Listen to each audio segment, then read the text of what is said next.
Cars have definitely been a thing for me since 8 or 9 years old with Dad, and trucks as well, because Dad's always been a truck driver and he's always working on them, washing them, and I'm always out helping him.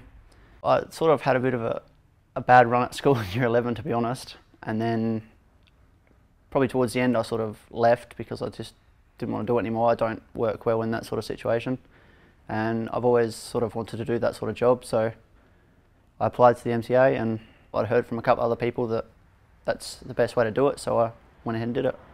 I nominated Dylan for the award of Apprentice of the Year because of his reports from his trade school were more than above average, and his performance within our company is, I believe, is more than above average. When Dylan first started, he was pretty nervous. He was a bit hesitant to get stuck into things, although he did have a bit of a background in the mechanical industry because of his involvement with the Speedway. I prefer the hands-on learning because it just works better for me. When you're doing something, you see it and you can visualise exactly what's happening as it's happening, instead of trying to take it down on paper and going off pictures. Dylan's a lot more confident now than what he was when he first started. He knows he can jump in the truck, he can go out on the side of the road on his own without me having to hold his hand, and he can fix most issues on the side of the road without having to ring me and without having to go to a manual.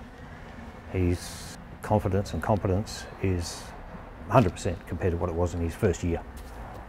Honestly, my growth as a mechanic every day, knowing that you're going to come and I'm probably going to do something different and learn something new and gain that knowledge, and it's just what I'm interested in. I love doing that kind of stuff, so coming to work's easy if that's what you want to learn. The first year that Dylan was here, I was with him 5 days a week in the workshop and on the side of the road fixing trucks, and out in quarries fixing trucks and earth moving equipment. I did teach him a lot. I drummed it into him. Having Danny was definitely helpful for me. For the first 2 years I worked with him directly. It was always the same person mentoring me and learning the same stuff, so it's a lot easier to understand and grasp the same technique. His old-fashioned kind of mentoring does help because he can be hard. He is hard. He's a hard boss, but he does it for my benefit, I guess.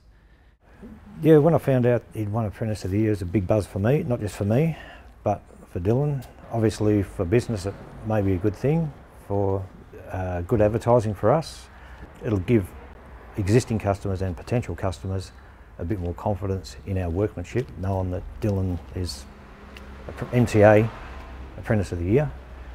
The 5 words I'd use to describe my apprenticeship would be challenging, rewarding, enjoyable, exhausting and relieving. The joy of having the apprenticeship over with, the stress of knowing that I've got the certificate and it's all done. My 4 years has paid off. 5 words to describe Dylan. He's got a lot of foresight, he's very testing, he's confident, competent and reliable as well.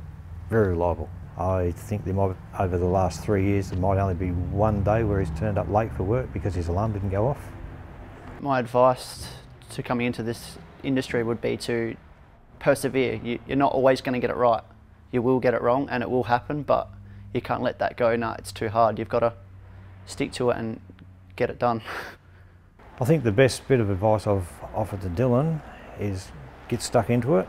If you can't work it out within 2 minutes, turn around, walk away, take a couple of deep breaths, get back into the job, and you'll work it out straight away. Don't let one success go to your head, and don't let one major failure go to heart.